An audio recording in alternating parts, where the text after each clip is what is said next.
Hey guys, कैसे हैं आप सभी। आशा करता हूं कि अच्छे होंगे, मस्त होंगे और अपनी तैयारी को बहुत ही ज़बरदस्त तरीके से कर रहे होंगे। फ्रेंड्स, रेलवे एनटीपीसी और एसएससी जीडी यूपीपीएससी आरओ के लिए आज शुरू करने वाले हैं हम साइंस की सीरीज, जिसमें हम डेली आपको 25 सेलेक्टेड और इम्पोर्टेंट क्वेश्चन को प्रोवाइड कराएंगे जो कि विगत परीक्षाओं में पूछे हुए क्वेश्चन होंगे। तो चलते हैं, आज की इस वीडियो को शुरू करते हैं। आज की वीडियो का फ्रेंड्स ये फर्स्ट क्वेश्चन क्या दिया गया है। फर्स्ट क्वेश्चन दिया गया है कि जंतु विज्ञान, जिसे हम जूलॉजी बोलते हैं, का अध्ययन करता है।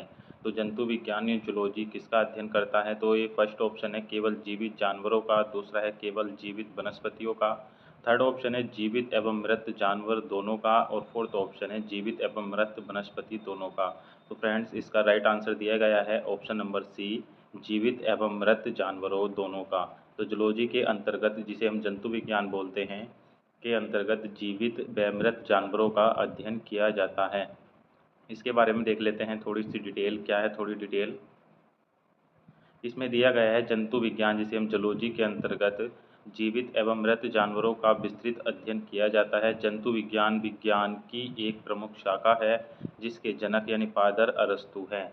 अरस्तु माने जाते हैं। आपको ध्यान रखना है, जीव विज्ञान के जो जनक हैं अरस्तु माने जाते हैं, और ये विज्ञान की एक शाखा है यानी ब्रांच है। इसके बारे में हमने ये 2 पॉइंट को कवर किया है। नेक्स्ट क्वेश्चन देख लेते हैं। सारे क्वेश्चन सेलेक्टेड और इम्पोर्टेंट क्वेश्चन है फ्रेंड्स। इसमें दिया गया है सूची 1 को सूची 2 से मिलान करना है। एक तरफ फ्रेंड्स ये पक्षी वंशागति, पर्यावरण और जीवाश्म यानी शाखाएं दी गई हैं, और इनका अध्ययन को क्या कहते हैं ये दिया गया है। तो ये इसमें देख लेते हैं। जो पक्षी है फ्रेंड्स, पक्षियों के अध्ययन को क्या कहा जाता है? तो ऑर्निथोलॉजी कहा जाता है। ठीक है। इसी प्रकार वंशागति वंशागति के जो अध्ययन होता है इसे हम जेनेटिक्स बोलते हैं, और इसी प्रकार पर्यावरण के अध्ययन को इकोलॉजी कहा जाता है, और जीवाश्म के अध्ययन को पोलियोवायोलॉजी कहा जाता है। ठीक है, ये आपको ध्यान रखना है। इंपॉर्टेंट क्वेश्चन है और सेलेक्टेड क्वेश्चन है। कई बार एग्जाम में पूछा जाता है कि पक्षियों के अध्ययन को क्या कहा जाता है? तो ऑर्निथोलॉजी कहा जाता है। नेक्स्ट क्वेश्चन देख लेते हैं। नेक्स्ट क्वेश्चन में देखिए, इसमें भी दिया गया है ये यहाँ पर नीचे की पक्षियों के अध्ययन को ऑर्निथोलॉजी, वंशागति के अध्ययन को जेनेटिक्स, ये काफ़ी इंपॉर्टेंट है जेनेटिक्स वाला, और पर्यावरण के अध्ययन को इकोलॉजी कहते हैं, और जीवाश्म के अध्ययन को पेलियोवायोलॉजी कहा जाता है। नेक्स्ट क्वेश्चन दिया गया है कि फूलों के अध्ययन को क्या कहते हैं? फूलों के अध्ययन को क्या कहते हैं? फर्स्ट ऑप्शन दिया गया है फ्रेनोलॉजी, दूसरा एंथोलॉजी, तीसरा है एग्रेस्टोलॉजी, फोर्थ है पेलोनोलॉजी। तो इस क्वेश्चन का राइट आंसर दिया गया है ऑप्शन बी की एंथोलॉजी। एंथोलॉजी, हम फूलों के अध्ययन को एंथोलॉजी बोलते हैं, और ये क्वेश्चन झारखंड पीसीएस में पूछा गया क्वेश्चन है। इसके बारे में नीचे देख लेते हैं क्या क्या दिया गया है फ्रेंड्स। इसके बारे में दिया गया है इसके बारे में दिया गया है जो फ्रेनोलॉजी है फ्रेंड्स, ये फ्रेनोलॉजी ये मस्तिष्क के विभिन्न भागों की क्रियाशीलता तथा विक्षिप्तता का अध्ययन करते हैं। ठीक है, इसके अंतर्गत किसका अध्ययन करते हैं? मस्तिष्क की विभिन्न क्रियाशीलताओं का। और जो एंथोलॉजी दिया गया है फ्रेंड्स, इसके अंतर्गत फूलों का अध्ययन किया जाता है। एग्रेस्टोलॉजी जो है बहुत ही इंपॉर्टेंट है, घास से संबंधित अध्ययन है। ये घास के अध्ययन को क्या बोलते हैं? एग्रेस्टोलॉजी बोलते हैं। इसी प्रकार पैलिनोलॉजी दिया गया है, इसमें किसका अध्ययन किया जाता है? तो विभिन्न प्रकार के पराग कणों का अध्ययन किया जाता है।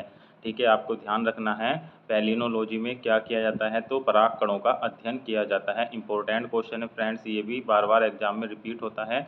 बढ़ते हैं नेक्स्ट क्वेश्चन की ओर। नेक्स्ट क्वेश्चन देख लेते हैं क्या है फ्रेंड्स। नेक्स्ट क्वेश्चन है कीटों के वैज्ञानिक अध्ययन को कहते हैं। तो कीटों के वैज्ञानिक अध्ययन को क्या कहते हैं? पहला ऑप्शन दिया गया है इक्थियोलॉजी, दूसरा दिया गया है एंटोमोलॉजी, तीसरा ऑप्शन दिया गया है पैरासिटोलॉजी, और फोर्थ ऑप्शन दिया गया है मेलिकोलॉजी। तो इस क्वेश्चन का राइट आंसर दिया गया है ऑप्शन बी एंटोमोलॉजी। एंटोमोलॉजी इस क्वेश्चन का राइट आंसर है, और ये क्वेश्चन भी उत्तराखंड यूडीए के एग्जाम में पूछा गया है, और वेरी इंपॉर्टेंट क्वेश्चन है। इससे रिलेटेड कवर कर लेते हैं फ्रेंड्स। जो डिटेल दी गई है क्या क्या है कि इक्थियोलॉजी में किसका अध्ययन होता है? तो मत्स्य की संरचना, कार्यकी इत्यादि का अध्ययन किया जाता है। यानी मत्स्य की संरचना का अध्ययन किस में किया जाता है? तो इक्थियोलॉजी में किया जाता है। एंटोमोलॉजी अभी बताया था फ्रेंड्स, ये कीटों का वैज्ञानिक अध्ययन होता है। कीटों के वैज्ञानिक अध्ययन को एंटोमोलॉजी बोलते हैं। पैरासिटोलॉजी किसे बोलते हैं? तो परजीवी परजीवी जीवों का अध्ययन ही पैरासिटोलॉजी कहलाता है। ठीक है, मेलेकोलॉजी जो होता है फ्रेंड्स, ये क्या होता है? तो मोलास्का और इनके खोलों का अध्ययन मेलेकोलॉजी कहलाता है। आपको ध्यान रखना, मेलेकोलॉजी से मोलास्का याद रखना है। कि मोलास्का के अध्ययन को हम मैलिकोलॉजी बोलते हैं। नेक्स्ट क्वेश्चन क्या दिया गया है, नेक्स्ट क्वेश्चन देख लेते हैं। क्वेश्चन नंबर 5, क्वेश्चन नंबर 5 दिया गया है, निम्नलिखित में से कौन सा विषय जनसंख्या एवं मानव समुदायों के महत्वपूर्ण आंकड़ों के अध्ययन से संबंधित है। तो निम्न में से कौन सा विषय फ्रेंड्स जनसंख्या एवं मानव समुदायों के महत्वपूर्ण आंकड़ों से संबंधित है। तो फर्स्ट ऑप्शन है पारिस्थितिक विज्ञान, दूसरा है आनुवांशिकी विज्ञान, तीसरा है जननांकिकी और फोर्थ है वायरस विज्ञान।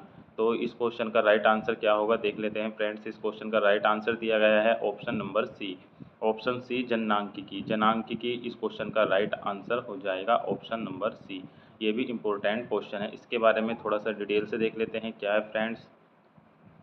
इसमें दिया गया है कि जननांकिकी, जिसे हम डेमोग्राफी के अंतर्गत जनसंख्या एवं मानव समुदायों के समस्त निर्धारक तत्वों तथा उनके परिणामों का अध्ययन किया जाता है। इसके अंतर्गत जनसंख्या के आकार, क्षेत्रीय वितरण एवं बनावट, उसमें पाए जाने वाले परिवर्तन तथा परिवर्तन के उत्तरदायी कारणों जैसे जन्म दर, मृत्यु दर, क्षेत्रीय संचरण और सामाजिक गतिशीलता का अध्ययन किया जाता है।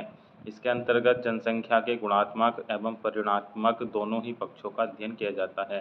तो आपको ध्यान रखना है कि डेमोग्राफी के अंतर्गत किसका अध्ययन किया जाता है, तो जनसंख्या एवं मानव समुदाय का अध्ययन किया जाता है, ये आपको ध्यान रखना है। नेक्स्ट क्वेश्चन दिया गया है क्या फ्रेंड्स, क्वेश्चन नंबर 6, ये RS में पूछा गया है क्वेश्चन कि विभिन्न संस्कृतियों के वैज्ञानिक विवरण के तुलनात्मक अध्ययन को कहते हैं।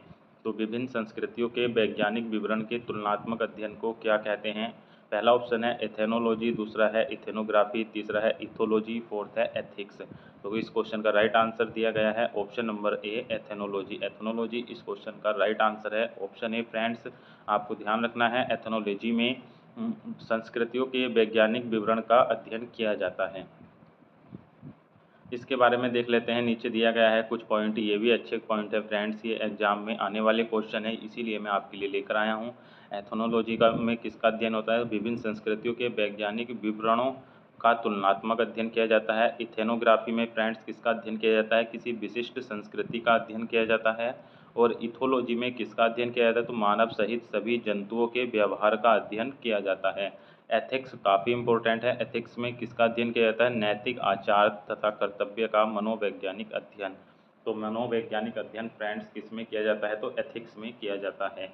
नेक्स्ट क्वेश्चन देख लेते हैं, क्वेश्चन नंबर 7 है, 6 क्वेश्चन को हम कवर कर चुके हैं फ्रेंड्स। क्वेश्चन नंबर 7 में क्या दिया गया है कि जैविक जगत में होने वाले कार्य, गुण व पद्धति के अध्ययन के इस ज्ञान को मशीनी जगत में उपयोग करने को क्या कहते हैं।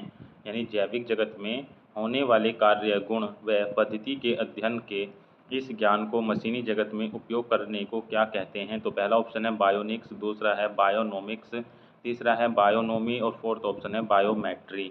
तो इस क्वेश्चन का राइट आंसर ऑप्शन ए दिया गया है, बायोनिक्स बोलते हैं। ऑप्शन ए जो है इस क्वेश्चन का राइट आंसर होगा और ये क्वेश्चन भी RAS में पूछा गया क्वेश्चन है। इसके बारे में नीचे देख लेते हैं और ऑप्शनों के बारे में भी कि किसमें किसका अध्ययन किया जाता है। बायोनिक्स हमने पढ़ ही लिया है कि जैविक जगत में होने वाले कार्य, गुण एवं पद्धति का अध्ययन एवं अजैव तंत्र पर इसका प्रयोग बायोनिक्स कहलाता है। बायोनोमिक्स क्या होता है, जीवधारियों का उनके वातावरण के साथ संबंध का अध्ययन बायोनोमिक्स कहलाता है। बायोनोमी क्या होता है, बायोनोमी जीवन के नियमों का अध्ययन फ्रेंड्स, लॉ ऑफ लाइफ बायोनोमी कहलाता है। और बायोमेट्री फ्रेंड क्या होता है, गणित एवं सांख्यिकी के तकनीकों द्वारा जीव विज्ञान का अध्ययन। ठीक है, गणित एवं सांख्यिकी की तकनीकों द्वारा जीव विज्ञान का अध्ययन बायोमेट्री कहलाता है। ये क्वेश्चन आपको समझ में आ गया होगा। क्वेश्चन नंबर 8 देखते हैं, ये भी अच्छा क्वेश्चन है कि पैलियो वनस्पति के अंतर्गत अध्ययन करते हैं। तो पैलियो वनस्पति के अंतर्गत फ्रेंड्स किसका अध्ययन करते हैं। फर्स्ट ऑप्शन है जंतु जीवाश्म का, दूसरा है शैवाल का, तीसरा फफूंदी ऑप्शन दिया गया, फोर्थ है इनमें से कोई नहीं। तो इस क्वेश्चन का राइट आंसर ऑप्शन डी दिया गया है, इनमें से कोई नहीं। उत्तराखंड PCS में क्वेश्चन पूछा गया है और इसके बारे में जान लेते हैं कि पैलियो वनस्पति के अंतर्गत किसका अध्ययन किया जाता है। तो इसके अंतर्गत फ्रेंड्स किसका अध्ययन किया जाता है, दिया गया है कि पैलियो वनस्पति या पैलियो बॉटनी इसे हम बोलते हैं, के अंतर्गत पादप जीवाश्म जिसे हम फॉसिल प्लांट्स का अध्ययन करते हैं। यानी फॉसिल प्लांट का अध्ययन ही पैलियो बॉटनी या पैलियो वनस्पति कहा जाता है, जो कि लाखों वर्ष पूर्व बर्फ, मिट्टी इत्यादि के नीचे किसी प्राकृतिक घटना के कारण दब गए थे उनकी छाप पत्थरों की चट्टानों में प्राप्त होती है। जीवाश्मों से जैव विकास के वास्तविक ठोस प्रमाण मिलते हैं। प्रोफेसर बीरबल साहनी को भारतीय जीवाश्म वनस्पति का जनक कहा जाता है। ये पॉइंट भी आपको ध्यान रखना है कि प्रोफेसर बीरबल साहनी को भारतीय जीवाश्म वनस्पति का जनक कहा जाता है। फादर ऑफ इंडिया पैलिनोबोटनी हम इन्हें कहते हैं, ठीक है। और पैलियोबोटनी के अंतर्गत किसका अध्ययन किया जाता है, तो पादप जीवाश्मों का, ये भी आपको ध्यान रखना है। बढ़ते हैं नेक्स्ट क्वेश्चन की ओर। क्वेश्चन नंबर 9 देखते हैं क्या है फ्रेंड्स। क्वेश्चन नंबर 9 कि रेशम कीट पालन को क्या कहते हैं। तो रेशम कीट पालन को क्या बोलते हैं। ऑप्शन सी इसका राइट आंसर दिया गया है सेरीकल्चर। सेरीकल्चर हम रेशम कीट पालन को कहते हैं। ये क्वेश्चन भी उत्तराखंड यूडीए में पूछा गया क्वेश्चन है और इसके बारे में देख लेते हैं फ्रेंड्स। कुछ पॉइंट क्या क्या दिए गए हैं कि एपीकल्चर में किसका अध्ययन किया जाता है। अभी मैंने आपको बताया था व्यापारिक स्तर पर शहद उत्पादन तथा फसलों में परागकण हेतु मधुमक्खी पालन को हम एपीकल्चर बोलते हैं। हॉर्टिकल्चर फ्रेंड्स ये भी सारे इंपॉर्टेंट है। हॉर्टिकल्चर के अंतर्गत किसका अध्ययन किया जाता है, पुष्प एवं फल देने वाले पौधों का अध्ययन हॉर्टिकल्चर कहलाता है। इसी प्रकार सेरीकल्चर किसे कहते हैं। सेरीकल्चर कच्चे रेशम के उत्पादन हेतु रेशम कीट का पालन सेरीकल्चर कहलाता है। फ्लोरिकल्चर किसे बोलते हैं, तो सजावट के लिए काम आने वाले पुष्पों का अध्ययन फ्लोरिकल्चर कहलाता है। नेक्स्ट क्वेश्चन देख लेते हैं। Question number 10। क्वेश्चन नंबर 10 क्या है कि मधुमक्खी का उपयोग किया जाता है। तो मधुमक्खी का उपयोग किस लिए किया जाता है फ्रेंड्स, तो राइट आंसर है ऑप्शन नंबर सी एपीकल्चर में। एपीकल्चर इसका राइट आंसर होगा।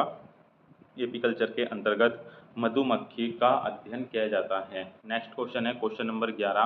क्वेश्चन नंबर 11 देख लेते हैं क्या है फ्रेंड्स। क्वेश्चन नंबर 11, एक तरफ खेती दी गई है, दूसरी तरफ खेती का नामांकन दिया गया है। तो इसमें बताना है कौन सा सुमेलित नहीं है। ये आपको पढ़ लेना है कि कौन सा सुमेलित नहीं है, ये हमें बताना है, ठीक है। फलों की खेती को हम फ्लोरिकल्चर बोलते हैं।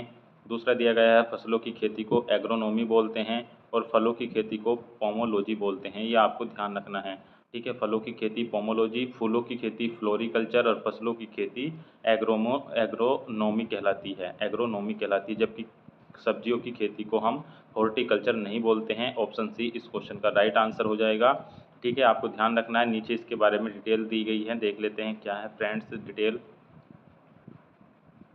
इसमें दिया गया है यानी बागवानी हॉर्टिकल्चर कृषि की एक विशेष पद्धति है। इसके तहत फलों की कृषि, सब्जियों की कृषि तथा फूलों की कृषि आती है। तो हॉर्टिकल्चर एक बागवानी है, इसके अंतर्गत सभी प्रकार की कृषियाँ आती हैं। ये आपको ध्यान रखना है, ठीक है। नेक्स्ट क्वेश्चन देख लेते हैं। नेक्स्ट क्वेश्चन क्या होने वाला है, क्वेश्चन नंबर 12। क्वेश्चन नंबर 12 है फ्रेंड्स कि सब्जियों के लिए काम आने वाले पौधों के अध्ययन को कहते हैं। सब्जी के लिए काम आने वाले पौधों के अध्ययन को क्या कहते हैं। फर्स्ट क्वेश्चन है फ्लोरिकल्चर, दूसरा है पोमोलॉजी, तीसरा ऑप्शन है हॉर्टिकल्चर, फोर्थ है ओलोरिकल्चर। तो इस क्वेश्चन का राइट आंसर ऑप्शन डी दिया गया है ओलोरिकल्चर। इस क्वेश्चन का आंसर ऑप्शन डी हो जाएगा। सब्जियों के लिए काम आने वाले पौधों के अध्ययन को ओलोरिकल्चर हम बोलते हैं। ऑप्शन नंबर डी हो जाएगा। क्वेश्चन नंबर 13 देखते हैं। क्वेश्चन नंबर 13 क्या है कि निम्नलिखित में से कौन सा सुमेलित नहीं है। तो सुमेलित नहीं है ये हमें बताना है। एपीकल्चर में फ्रेंड्स शहद की मक्खी का अध्ययन किया जाता है। सेरीकल्चर में सिल्म वर्म यानी रेशम कीड़े का अध्ययन किया जाता है। हॉर्टिकल्चर में फूलों का अध्ययन किया जाता है। जबकि पीसी कल्चर में फ्रेंड्स लाख के कीड़े का अध्ययन नहीं किया जाता है। तो ऑप्शन सी इस क्वेश्चन का राइट आंसर हो जाएगा, ठीक है। आपको ध्यान रखना है जो पीसी कल्चर है मछली पालन से संबंधित है। नीचे दिया गया है फ्रेंड्स, ये लाइन आपको ध्यान रखनी है। पीसी कल्चर किससे संबंधित है, तो मछली पालन से संबंधित है। नेक्स्ट क्वेश्चन क्या दिया गया है, क्वेश्चन नंबर 14। ये छत्तीसगढ़ पीसीएस में पूछा गया क्वेश्चन है और रेलवे एनटीपीसी के लिए तो काफ़ी महत्वपूर्ण क्वेश्चन है फ्रेंड्स। यहाँ से एक क्वेश्चन आपको देखने के लिए ज़रूर मिलेगा कि लेक्सिकोग्राफी जिसे हम बोलते हैं कि शब्दकोश का संकलन, लेक्सिकोग्राफी में किसका अध्ययन किया जाता है, शब्दकोश का संकलन का अध्ययन किया जाता है। फिलोलॉजी में फ्रेंड्स डाक टिकटों का संग्रह किया जाता है, फिलोलॉजी ये भी इम्पोर्टेंट है। और एंटोमोलॉजी में मानव शरीर का अध्ययन नहीं किया जाता है, ये गलत हो गया। आइकोनोग्राफी में फ्रेंड्स कीट पतंगों का अध्ययन किया जाता है। तो ऑप्शन सी इस क्वेश्चन का राइट आंसर है, क्योंकि जोड़ी सुमेलित, इसमें हमें बताना था कौन सी जोड़ी सुमेलित है। तो कौन सी जोड़ी सुमेलित है फ्रेंड्स, ये भी गलत है, ये भी गलत है और ये भी गलत है। ये गलती से ये फिलोलॉजी नहीं होता फ्रेंड्स। डाक टिकटों का संग्रह जो होता है फ्लैटली होता है, नीचे अभी आपको बताया जाएगा। यानी लेक्सिकोग्राफी इसका राइट आंसर है कि शब्दकोश का संकलन ही लेक्सिकोग्राफी कहलाता है। ऑप्शन ए इस क्वेश्चन का राइट आंसर हो जाएगा। ऑप्शन ए इस क्वेश्चन का राइट आंसर है। इसके बारे में देख लेते हैं डिटेल से फ्रेंड्स कि किसके अंतर्गत किसका अध्ययन किया जाता है। लेक्सिकोग्राफी में शब्दकोश का संकलन या संयोजन किया जाता है। फिलोलॉजी में भाषा की संरचना एवं विकास एवं इतिहास का अध्ययन किया जाता है। एंटमोलॉजी में फ्रेंड्स कीटों का अध्ययन किया जाता है। और आइकनोग्राफी में प्रतिमाओं व चित्रकला का अध्ययन किया जाता है। ठीक है, ऊपर थोड़ा मिस्टेक हो गई थी फ्रेंड्स, ऊपर पढ़ा नहीं था, तो इसका जो राइट आंसर ऑप्शन ए है लेक्सिकोग्राफी वाला। ठीक है, और यहाँ पर चारों आंसर सही दिए गए हैं। नेक्स्ट क्वेश्चन है question number 15। Question number 15 Jharkhand PCS में पूछा हुआ क्वेश्चन है कि लेक्सिकोग्राफी का संबंध है। तो लेक्सिकोग्राफी का संबंध फ्रेंड किससे है? तो पहला ऑप्शन है मानव शरीर की संरचना से, दूसरा शब्दकोश के संयोजन से, तीसरा ऑप्शन है गुप्त लिखावट से, फोर ऑप्शन है चित्र एवं मॉडल के द्वारा पढ़ाने से। तो ऑप्शन बी इस क्वेश्चन का राइट आंसर है। ठीक है, ऑप्शन बी कि लेक्सिकोग्राफी में किसका अध्ययन होता है? तो शब्दकोश के संयोजन से इसका अध्ययन होता है। नेक्स्ट क्वेश्चन है क्वेश्चन नंबर 16। क्वेश्चन नंबर 16 क्या है कि विटीकल्चर के द्वारा निम्नलिखित में से कौन सा एक उत्पादित होता है? तो विटीकल्चर में किसका अध्ययन किया जाता है? तो राइट आंसर है अंगूर का। अंगूर का विटीकल्चर के अंतर्गत उत्पादन किया जाता है। तो इसका राइट आंसर ऑप्शन डी हो जाएगा। ये भी इंपॉर्टेंट क्वेश्चन है फ्रेंड्स, आपको ध्यान रखना है। नेक्स्ट क्वेश्चन देख लेते हैं। Next question question number 17। Question number 17 BPSC में पूछा हुआ क्वेश्चन है बिहार पब्लिक सर्विस कमीशन में कि कीट संवर्धन क्या है? कीट संवर्धन फ्रेंड्स क्या है? तो फर्स्ट ऑप्शन दिया है कीटों की वृद्धि करने का विज्ञान है, दूसरा है जंतुओं के अध्ययन करने का विज्ञान, तीसरा है मछलियों के अध्ययन करने का विज्ञान, फोर्थ ऑप्शन है कीटों को मारने का विज्ञान। तो राइट आंसर ऑप्शन ए दिया गया है, कीटों की वृद्धि करने का विज्ञान को कीट संवर्धन कहते हैं। ऑप्शन ए इस क्वेश्चन का राइट आंसर हो जाएगा। ठीक है, इसके बारे में देख लेते हैं क्या दी गई है डिटेल की। कीट संवर्धन कीटों यानी जैसे केंचुओं की वृद्धि करने का विज्ञान है। ठीक है, इस केंचुआ को कृषकों का यानी किसानों का मित्र एवं भूमि की आंत कहा जाता है। ये आपको ध्यान रखना है, बार बार एग्जाम में पूछा जाता है। केंचुआ खाद या वर्मी कंपोस्ट पोषक पदार्थों से भरपूर एक उत्तम जैव उर्वरक है। इसका राइट आंसर है केंचुआ। ठीक है, नेक्स्ट क्वेश्चन देख लेते हैं क्वेश्चन नंबर 18 क्वेश्चन में क्या दिया है कि वर्मी कल्चर में प्रयुक्त वर्म होता है। तो वर्मी कल्चर में प्रयुक्त वर्म कौन सा होता है? तो इसका राइट आंसर दिया गया अर्थवर्म। ठीक है, ऑप्शन नंबर डी इस क्वेश्चन का राइट आंसर है। यूपी पीसीएस मेंस में क्वेश्चन पूछा जा चुका है कि वर्मी कल्चर में प्रयुक्त वर्म कौन सा होता है? तो अर्थवर्म होता है। ठीक है, इसके बारे में देखते हैं क्या दिया गया कि वर्मी कंपोस्ट को वर्मी कल्चर या केंचुआ पालन भी कहते हैं। केंचुओं केंचुओं या अर्थवर्म के मल से तैयार खाद ही वर्मी कंपोस्ट कहलाती है। ठीक है, इसे हम अर्थवर्म कहते हैं। नेक्स्ट क्वेश्चन देख लेते हैं क्वेश्चन नंबर 19। ये इंपॉर्टेंट क्वेश्चन है क्वेश्चन नंबर 19 फ्रेंड्स कि जेनेटिक्स निम्न में से किसका अध्ययन है? तो जेनेटिक्स किसका अध्ययन है? तो पहला ऑप्शन दिया गया मेंडल का नियम, दूसरा जैव विकास का, तीसरा डीएनए की संरचना, फोर्थ है आनुवांशिकता और विचरण की संरचना। तो राइट आंसर है जेनेटिक्स में किसका अध्ययन किया जाता है? ऑप्शन नंबर डी इस क्वेश्चन का राइट आंसर है, आनुवांशिकता और विचरण का अध्ययन किया जाता है। बीपीएससी में क्वेश्चन पूछा जा चुका है। नेक्स्ट क्वेश्चन देख लेते हैं क्वेश्चन नंबर 20 क्वेश्चन में क्या दिया गया है फ्रेंड्स कि जेरेंटियोलॉजी निम्नलिखित में से किसके अध्ययन से संबंधित है? तो जेरेंटियोलॉजी किसके अध्ययन से संबंधित है? तो राइट आंसर दिया गया है वृद्ध पुरुषों या महिलाओं से, वृद्ध व्यक्तियों से संबंधित है जेरेंटियोलॉजी। ऑप्शन डी इस क्वेश्चन का राइट आंसर हो जाएगा। नेक्स्ट क्वेश्चन देख लेते हैं क्वेश्चन नंबर 21 क्वेश्चन क्या है फ्रेंड्स कि वृद्धावस्था एवं काल प्रभावन के विषय में ज्ञान प्राप्त करने की विधा को क्या कहते हैं? तो वृद्धावस्था एवं काल प्रभावन के विषय में ज्ञान प्राप्त करने की विधा को क्या कहते हैं? पहला ऑप्शन है ऑन्कोलॉजी, दूसरा है जेरेंटियोलॉजी, तीसरा ऑप्शन है टेरोटोलॉजी, फोर्थ है ओरेंथियोलॉजी। तो ऑप्शन बी जो है इस क्वेश्चन का राइट आंसर है जोरेंटियोलॉजी। जोरेंटियोलॉजी अभी आपको बताया था, ये वृद्धावस्था से संबंधित विज्ञान है। नेक्स्ट क्वेश्चन देख लेते हैं क्वेश्चन नंबर 22 क्वेश्चन क्या है फ्रेंड्स कि जीर्ण जिसे हम वृद्ध बोलते हैं होने की प्रक्रिया का अध्ययन को कहते हैं, यानी वृद्ध होने की प्रक्रिया के अध्ययन को क्या कहते हैं? ऑप्शन ए इसका राइट आंसर होगा जेरेंटियोलॉजी। अभी ऊपर बताया था, ये यूपी पीसीएस मेंस 2014 में क्वेश्चन पूछा जा चुका है। क्वेश्चन नंबर 23 इंपॉर्टेंट क्वेश्चन है फ्रेंड्स की पेडोलॉजी निम्न वैज्ञानिक अध्ययन से संबंधित है। इंपॉर्टेंट क्वेश्चन है, आपको ध्यान रखना है। तो जो पेडोलॉजी है फ्रेंड्स ये किससे संबंधित है? वायुमंडल से, मिट्टी से, बीज से या प्रदूषण से? तो राइट आंसर ऑप्शन बी है मिट्टी से। पेडोलॉजी के अंतर्गत मिट्टी का अध्ययन किया जाता है। और इस वीडियो का फ्रेंड्स ये लास्ट क्वेश्चन है 24 क्वेश्चन क्या है 24 क्वेश्चन कि कि अस्थियों का अध्ययन विज्ञान की किस शाखा के अंतर्गत किया जाता है। पहला ऑप्शन है ऑस्टियोलॉजी, दूसरा है ओरोलॉजी, तीसरा है सेरोलॉजी, फोर्थ है जियोलॉजी। तो इस क्वेश्चन का राइट आंसर है ऑस्टियोलॉजी के अंतर्गत अस्थियों या हड्डियों का अध्ययन किया जाता है। ऑप्शन ए इस क्वेश्चन का राइट आंसर हो जाएगा। इसके बारे में थोड़ा सा देख लेते हैं, 4 पॉइंट क्या दिए गए हैं फ्रेंड्स इसमें। 4 पॉइंट कि ऑस्टियोलॉजी के अंतर्गत किसका अध्ययन किया जाता है, हड्डियों या अस्थियों का यानी बोन्स का अध्ययन किया जाता है। ओरोलॉजी में किसका अध्ययन किया जाता है, पर्वतों का अध्ययन किया जाता है। और सोरोलॉजी में फ्रेंड्स किसका अध्ययन किया जाता है, तो रुधिर यानी सीरम का वैज्ञानिक अध्ययन किया जाता है। और जियोलॉजी में फ्रेंड्स किसका अध्ययन किया जाता है, पृथ्वी की आंतरिक संरचना का तथा उसमें पाए जाने वाले पदार्थों का अध्ययन जियोलॉजी कहलाता है। तो फ्रेंड्स आज की वीडियो में 24 क्वेश्चनों को हमने कवर किया है, जो कि जीव विज्ञान से रिलेटेड क्वेश्चन थे और काफ़ी इंपॉर्टेंट क्वेश्चन थे, विगत परीक्षाओं में पूछे हुए क्वेश्चन थे। तो प्लीज़ अगर आप चैनल पर पहली बार आए हैं तो चैनल को सब्सक्राइब जरूर करें, अपने दोस्तों में इस वीडियो को शेयर करें और वीडियो को लाइक ज़रूर करें। तो मिलते हैं नेक्स्ट वीडियो में। आज की वीडियो के लिए इतना ही, धन्यवाद, जय हिंद।